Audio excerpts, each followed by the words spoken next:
7th journey எப்போ போகிறான் அப்படின்னா ஒரு 11 வருஷம் ஆயிடுச்சு. 11 வருஷம் கழிச்சு சரி ஜோவும் விடியும் நம்ம பார்க்கவே இல்லை, நம்மளும் இங்கே ஃபுல்லாக இங்கே டைட் ஒர்க் ஆயிடுச்சு நமக்கு, எப்படியும் இங்கே இருக்கிற எல்லாமே செட்டில் பண்ணி முடிச்சிட்டோம், இப்போ என்ன பண்ணலாம், நம்ம போய் பார்த்துட்டு வரலாம் மார்ஷஸ்க்கு அப்படின்னு சொல்லிட்டு ஜோவும் விடியும் பார்க்குறக்கு போவான்.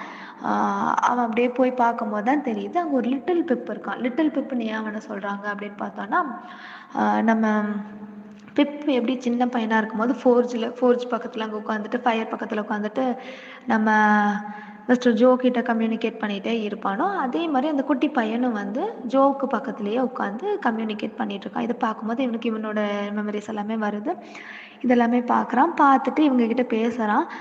அப்போ தான் வந்து இவன் சொல்கிறான், நம்ம விட்டிக்கிட்டேயும் ஜோக்கிட்டேயும் வந்து சொல்கிறான், நான் இத்தனை நாளாக எங்கே இருந்தேன் அப்படின்னா எஜிப்டில் வந்து ஹெர்பர்ட் கூட இருந்தேன். ஹெர்பர்ட் வந்து எனக்கு நல்ல ஒரு ஃப்ரெண்டு லண்டனில் இருக்கும்போது, அவன் வந்து மிஸ் ஹாவிசம்முடைய சொந்தக்காரங்க, நான் அங்கே தான் இருந்தேன். அங்கே வந்து கொஞ்சம் நிறையா டெப்ட் ஆயிடுச்சு. அந்த டெப்டெல்லாம் வந்து நாங்கள் அடைச்சிட்டோம். இப்போ வந்து நான் ஒரு பேச்சுலர் லைஃப் அங்கே வாழ்ந்துட்டுருக்கிறேன்.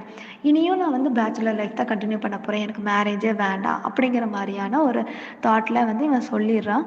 அப்போ இவங்க வந்து என்ன இப்படி சொல்கிற, மேரேஜ் வேண்டான்னு அப்படி இப்படின்னோடனே இவங்க வந்து சொல்கிறாங்க. இருந்தாலும் இவன் வந்துட்டு எனக்கு அதில் இன்ட்ரெஸ்ட்டே இல்லை அப்படிங்கிற மாதிரி சொல்லிட்டு, சரி ஓகே நம்ம அப்படியே போய் எஸ்டெல்லாம் பார்த்துட்டு வரலாம் அப்படின்னு சொல்லிட்டு அந்த சதீஷ் ஹவுஸ்க்கே போகிறான். சதீஷ் ஹவுஸ் இன்னுமே அப்படியே தான் இருக்குது, அங்கே எந்த மாற்றமே இல்லை. அப்போ சதீஷ் ஹவுஸ் போயிட்டு பார்க்கும்போது உள்ளே சும்மா நார்மலாக போகிறான். போய் பார்க்கும்போது எஸ்டெல்லாம் உள்ளே இருக்கான். எஸ்டெல்லாம் பார்த்தோன்னே இவனுக்கு போய் பார்க்குறான், நார்மலாக தான். அதை ஃபஸ்ட்டெல்லாம் எப்படி அட்ராக்ஷனோடு இருந்தானோ இப்போ அந்த மாதிரி இல்லை. ஏன்னா இவன் கொஞ்சம் இப்போ நல்லா பெரிய பையனாகிட்டா, மெச்சூர்ட் ஆயிடுச்சு. இவனுக்கு எல்லாமே இவன் லைஃப்பில் என்ன நடக்குது எல்லாமே இவனுக்கு புரிய ஆரம்பிச்சிச்சு.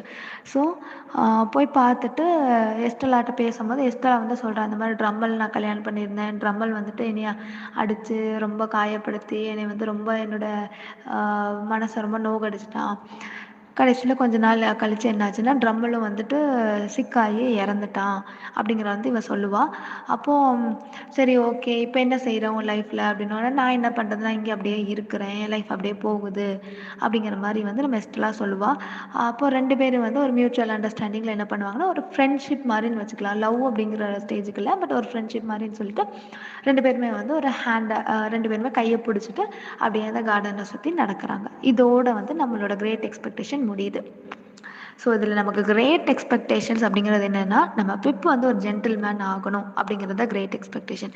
அது அவன் லண்டனுக்கு போனால் ஆயிட்டான். பட் அதுக்கப்புறமா அவனுடைய பெனிஃபேக்டர் யார் என்ன அப்படிங்கிறது கண்டுபிடிச்சி அந்த பெனிஃபேக்டர் எல்லாம் காப்பாற்றுறது எப்படி, அப்புறம் எஸ்டெல்லாம் நம்ம லவ் பண்ண பொண்ணு, அந்த பொண்ணோட ஹிஸ்ட்ரி என்னன்னு தெரிஞ்சுக்கிறான். அப்புறம் அந்த பொண்ணு கூட இவன் வந்து லாஸ்ட்டில் மறுபடியும் வந்து ஒன்றா சேர்றான்னா ஒரு ஃப்ரெண்ட்ஷிப்பில் வந்து போயிட்டு இருக்கான். அதாவது இவனோட ஜென்டில்மேன் கேரக்டர் வந்துடுச்சு அப்படிங்கிறதோட ஸ்டாப் ஆகுது. இதுதான் இவனோட கிரேட் எக்ஸ்பெக்டேஷன்ஸ் அப்படின்னாலே ஜென்டில்மேன் கேரக்டர், அதான் வந்து ஞாபகம் வச்சுக்கோங்க. So this is the story.